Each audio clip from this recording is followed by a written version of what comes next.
সুপ্রিয় দর্শক, আসসালামু আলাইকুম ওয়া রাহমাতুল্লাহি ওয়া বারাকাতুহু। আজকে গ্রামীণ সকালের একটি সচিত্র আপনাদেরকে দেখাবো।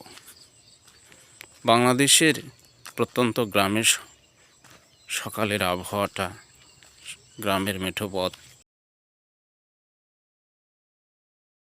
দেখাবো। খুবই একটি সুন্দর দৃশ্য আজ আপনাকে দেখাবো, যেটা দেখলে কিছুটা হলেও মন ভরে যাবে।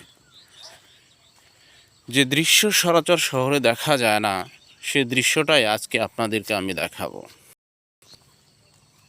চারিদিকে ধান ক্ষেত, রাস্তার ধারে হালকা ফুলের গাছ,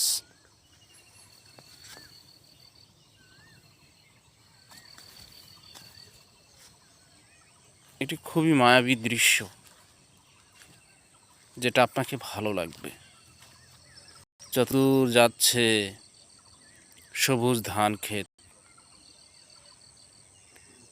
এই যেন একটা ধান ক্ষেত কাব্য, একটা মনোমুগ্ধকর পরিবেশ, যেটা আপনার হৃদয়কে ছুঁয়ে দেবে। আসলে ভালো লাগার এক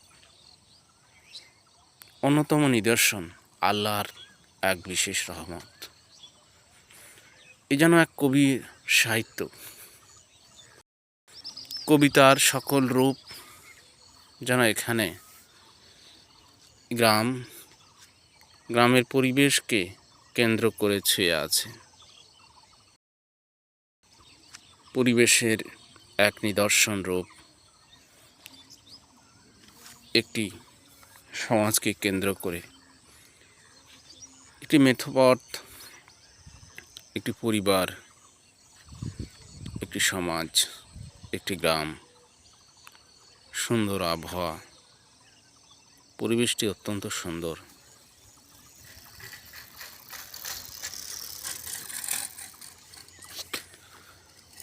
গ্রামীণ স্মৃতি আপনার মনটাকে ভরিয়ে দিবে। সকালবেলার একটি দৃশ্য ভালো লাগার অত্যন্ত সুন্দর পরিবেশের, যেটি আপনাকে ছুঁয়ে দিবে আপনার হৃদয়। দ্বিজেন্দ্রলাল রায়ের কবিতা, রবীন্দ্রনাথের অনেক কবিতার যেন দৃশ্য আমরা দেখতে পাই।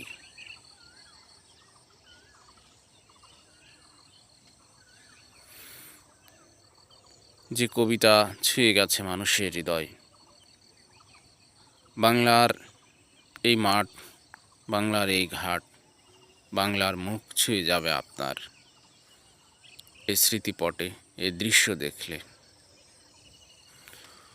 যে দৃশ্য শহরের ক্লান্তি দূর করে না, শহরে যে দৃশ্য মন কাড়ে না, আজ সকালে এই সুন্দর সচিত্র গ্রামের সমাজকে পাল্টে দিবে। গ্রামের এই দৃশ্য দেখলে আমার হৃদয় ছুঁয়ে যাবে, আপনার ভালো লাগবে, প্রশান্তি আসবে। কিন্তু শহরের দৃশ্য, সেটা আপনাকে ভালো লাগবে না, সেটা আপনাকে ভালো রূপ দেবে না, চোখে স্বস্তি দেবে না।